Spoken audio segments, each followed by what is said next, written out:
আমার ছেলে হুমাম কাদের চৌধুরী, আপনাদের কাছ থেকে ও সব জায়গায় বলে, আমি দেখি, সামনাসামনি দেখি নাই।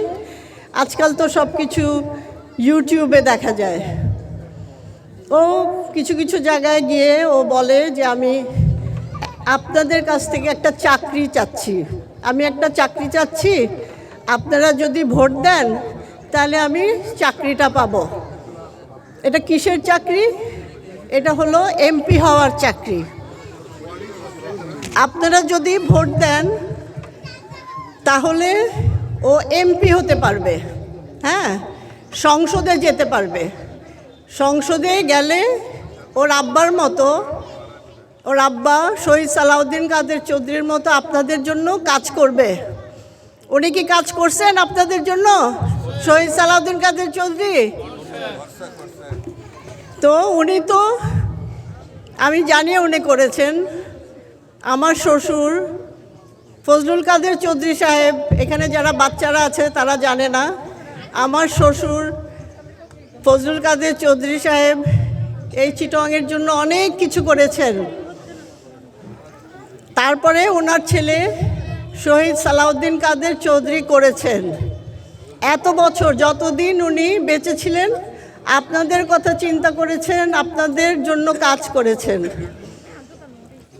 এখন উনি শহীদ হয়েছেন। উনি যেসব কাজ করতেন, যেই চাকরিটা ওনারা করতেন, সেটা আমার ছেলে করতে চায়, আপনাদের পাশে দাঁড়াতে চায়। আর একজন সংসদ সদস্য, সবাই কিন্তু সব কাজ করতে পারে না, পারে? সংসদে গিয়ে যারা জোর গলায় বলতে পারবে যে আমার এলাকার জন্য এটা দরকার ওইটা দরকার, তারাই পাবে, সবাই পারে না। তো সালাউদ্দিন কাদের চৌধুরী যেরকম পেরেছিল, ইনশাআল্লাহ ওনার ছেলে হিসাবে আমার ছেলেও পারবে। কারণ আমার ছেলে হিসাবে, সালাউদ্দিন কাদের চৌধুরীর ছেলে হিসাবে উনি জানেন কি করতে হয়, কোথায় যেতে হয় এই কাজগুলি করার জন্য। এখন যারা এই চাকরিটা চাচ্ছেন, আরও কয়েকজন এই চাকরি, একটা চাকরি তো অনেকেই চায়, তাই না? তো আমার ছেলে যেই চাকরিটা চাচ্ছে ওটা ও দেখেছে, ওর বাপ দাদারা করেছে। তারপরে ওর আব্বা মারা যাওয়ার পরে, ওর আব্বা যখন জেলখানায় গেল, তখনই ওর আব্বা ওকে এই কাজটা দিয়ে গিয়েছিল। আপনাদের সাথে যোগাযোগ, যারা ওনার লোকজন ছিলেন, ওনার সাথে কাজ করতেন, আপনাদের সাথে যোগাযোগ রাখার জন্য ওই কাজটা কিন্তু হুমামই করত। এই আমার বউ, আমার বড় ছেলে, এরা কোর্ট সামলাতো, আর হুমাম কাদের রাজনীতিটা সামলাতো। তখন থেকেই ও কিন্তু রাজনীতিতে ঢুকেছে। তারপরে ওর আব্বা যখন আব্বাকে হত্যা করা হলো, তার কিছুদিন পরেই আমার ছেলে হুমাম কাদের চৌধুরীকে গুম করা হলো। আপনারা জানেন, ও 7 মাস ছিল না আমার কাছে। 7 মাস ওকে একটা বন্ধ করে, অন্ধকার ঘরে রেখে দিয়েছিল। তারপরে ও যখন আসলো, ও কিন্তু ভয় পায় নাই। আমরা সবাই কিন্তু যুদ্ধ করছি, যুদ্ধ করতে করতে এখানে আপনাদের সামনে এসে বসেছি। তো এখনও এই চাকরিটা চাচ্ছে। আমি জানতে চাই, এই অন্যরা যারা এই চাকরিটা চাচ্ছে তাদের পিছনে কি আছে, তারা কি করেছে, আমি এটা জানতে চাই। তাদের কি অবদান রাজনীতিতে বা সমাজ সেবায়, কি অবদান? ওনারা যা করছেন নিজেদের জন্য করছেন, কেউ হসপিটাল করছেন, ওটা তো যারা ব্যবসায়ী তারা করে, আর কিছু হয়তো এদিক ওদিক সাহায্য করে। তা আমার ছেলে কিন্তু চাকরিটা পাওয়ার যোগ্যতম ক্যান্ডিডেট হচ্ছে আমার ছেলে শহীদ সালাউদ্দিন কাদের চৌধুরীর ছেলে তাই নাকি? আপনারা বলেন। হ্যাঁ, তো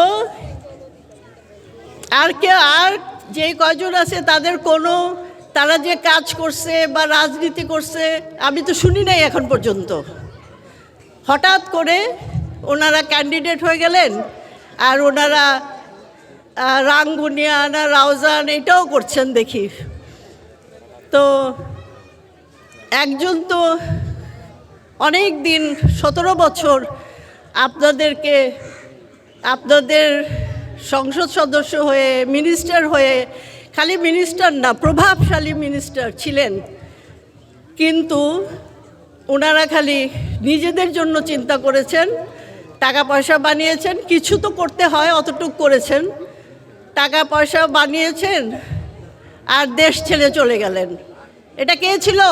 রাঙ্গুনিয়ার ছেলে, বুঝছেন তো? আমার স্বামী এতদিন কাজ করেছে, উনি কিন্তু 2 পয়সাও নেয় নাই, উনি দিয়েছেন, এটা মনে রাখবেন। আর আমরা ইনশাল্লাহ সবসময় আপনাদের পাশে থাকব, ইনশাল্লাহ। আমার শ্বশুর ছিলেন, আমার স্বামী ছিলেন, এখন আমার ছেলের বউ, আমরা সবাই থাকব। আপনারা 12 তারিখে, আমরা কিন্তু অনেক কষ্ট সহ্য করে, খালি আমি না, এই বিএনপির পরিবার 17টা বছর আমরা কিন্তু অনেক কষ্ট করেছি, আপনাদের স্বামী ভাইরা অনেক কষ্ট করেছে।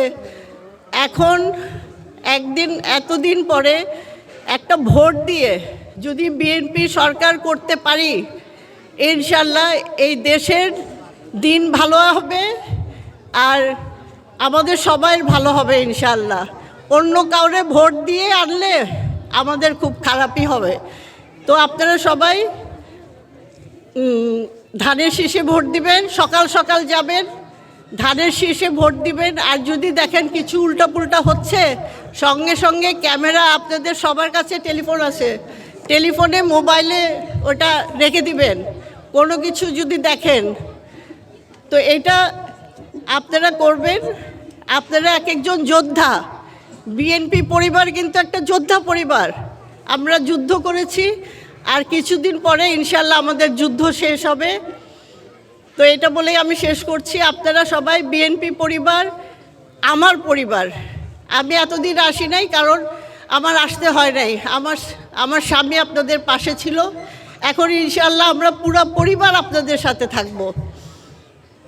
ভোট দিবেন কিসে? ইনশাল্লাহ আপনারা দিবেন, আমি জানি। 12 তারিখের পরে ইনশাল্লাহ আমরা জয়লাভ করে আপনাদের সাথে দেখা করব।